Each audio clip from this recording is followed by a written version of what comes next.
Hello everybody. This video is how to fill out VTS or VICC vouchers. Yes, this is the one that would normally be on pink cardstock currently.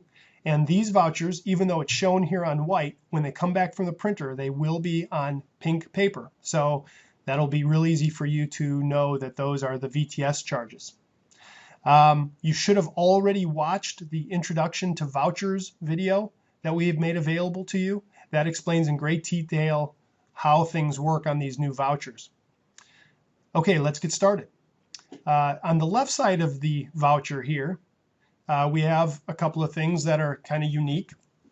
It says, of course, VTS charge, and then next to that is the BR number field, where you would put in the BR number that should be displayed on your terminal in your cab.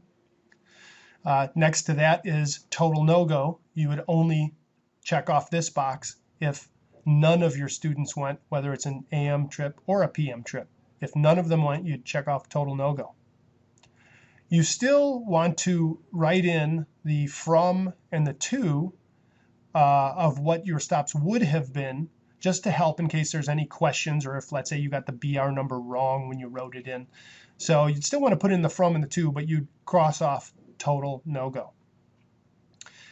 If some of your students went, one or more of your students went, then you'd still fill the card in completely as though for all the students, but of course you would check off the ones that didn't go with the no-go right in the center there, right at the end of the from field. Any student that didn't go, you would check off no-go. In the lower right corner, you have this driver ID and cab number fields. And of course, that would be your 4-digit driver ID and the cab number that you're currently in, that you would fill in there. We're not currently using the charge number box, so you can ignore that. Moving to the left, where the big black boxes are, the account number box has room for 1 digit in it. Now, recently we've started displaying on your computer, on the first line of any VICC trips or VTS trips that you have, what type of trip it is. RE 9000 means it's a regular run, for example. MI 9000 means it's a miscellaneous. IL 9000 means it's illness. AC 9000 means it's an activity, and so on and so on. So what's going to be very important now is for you to put in the 1-digit number that corresponds to what kind of trip it is. So if your terminal shows AC 9000 on it, you're going to put a number 4 in the box that says account number. If it's an illness, you'd put a number 3 in that box that says account number.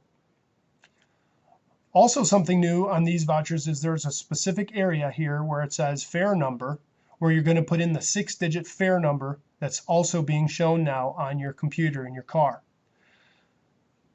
Our fare numbers are always 6 digits, even if they start over and you happen to get the first fare. Once the fare file rolls over, then you'd put in 000001. But in any event, you're always going to put in a 6-digit fare number that corresponds to what you've received in your computer.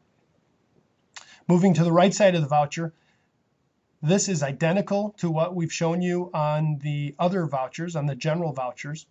But very quickly, on the date line, you're always going to put the year in the first 2 fields. And on these particular vouchers, we printed these first batches with the numbers 1 in the digits where the year go. And then you would just put in the month and the day.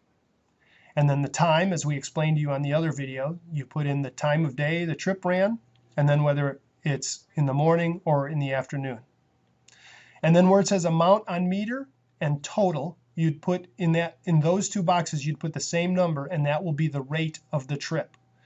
Being as you don't charge what's on the meter for these trips and they're flat rated, you would just put in that amount on meter both there and in the total field. And of course, there's no gratuity, so the 2 numbers would be the same. In the lower right-hand corner where it says rider signature, you're really going to want to get student signature, especially if it's an illness.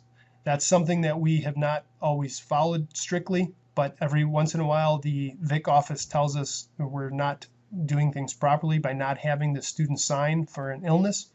So if it is a number 3, you're really going to want to make sure you get that writer signature. That's it. This is a pretty self-explanatory voucher to fill out, especially if you've already watched the other videos. So again, these will be on pink paper, and they should be fairly easy for you to fill out now that you've watched these videos. Thank you.